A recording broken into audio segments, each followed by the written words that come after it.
ឬសួរពុកម៉ែបងប្អូនអរគ្នាស្វាគមន៍មកកាន់វីដេអូខ្ញុំបាទហ្នឹងហើយនេះគឺមាន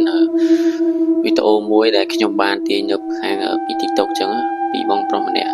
ហ្នឹងឥឡូវយើងចូលមើលទាំងអស់គ្នាបងប្រុសម្នាក់ហ្នឹងគឺគាត់បានជិះឡានតាមផ្លូវចឹងនៅពេលយប់វេលាម៉ោង 2:10 យប់ចឹងគាត់បានជិះទៅដល់កន្លែងខ្លងទ្វារវត្តអត់ដឹងថាខ្លងទ្វារវត្តឬមួយក៏ខ្លងទ្វារសាលានេះគឺនេះនៅគ្នាគឺបានឃើញមនុស្សម្នាក់ឈរនៅកន្លែង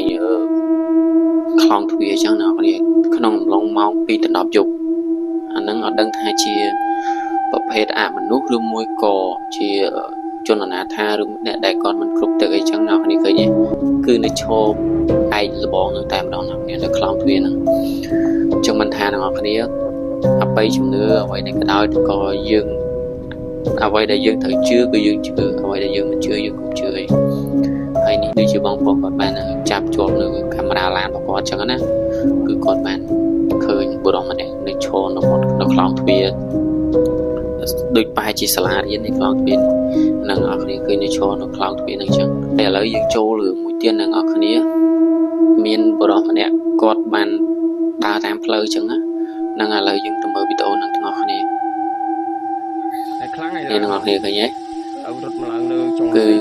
អត់ដឹងថានេះជាវីដេអូសម្ដែងឬក៏ពិតទេប៉ុន្តែយើងមើលតាមជាក់ស្ដែងទៅគឺទង្វើនេះគឺគួរឲ្យខ្លាចមែនតើអ្នកគ្នាបើសិនជាអ្នកគ្នានៅតាមផ្លូវជួបបែបនេះអ្នកគ្នាគិតយ៉ាងណាដែរអ្នកគ្នាតែបើសម្រាប់ខ្ញុំវិញជួបបែបនេះគឺសក់ណាក្បាលហ្នឹងហើយស្បែកជើងក៏រើសដែរខ្ញុំទៅសិនហើយឥឡូវរឿងនឹងចប់គឺយើងចូលរឿងទៀតបុរសម្នាក់ដែលគាត់បានចូលទៅព្រៃអញ្ចឹងហើយគាត់បានជួបផ្ទះចាស់មួយគាត់បានចូលសម្រាប់នៅក្នុងផ្ទះចាស់ហ្នឹងនេះណាគ្នាគឺគាត់បានចូលសម្រាប់នៅលើផ្ទះហ្នឹងហើយក៏មានបុរសម្នាក់នៅខាងក្រោមផ្ទះហ្នឹងដើរនៅក្រោមផ្ទះហ្នឹងអត់ហ៊ានឡើងមកទេអ្នកហើយសំឡេងគឺធ្វើសំឡេងមកគឺគួរខ្លាចមែនតើសំបីខ្ញុំមើលផ្ទាល់លើពេលថ្ងៃខ្ញុំមើលខ្ញុំយកមក react ក៏ខ្ញុំមានព្រឺរោមដែរអ្នកគ្នាចឹងមិនថាគឺមើលទៅគឺគួរឲ្យខ្លាចមែនតើនេះគឺនៅក្រោមផ្ទះតែម្ដងនេះក៏ដែរធ្វើសំឡេងគឺគួរឲ្យខ្លាចតែម្ដង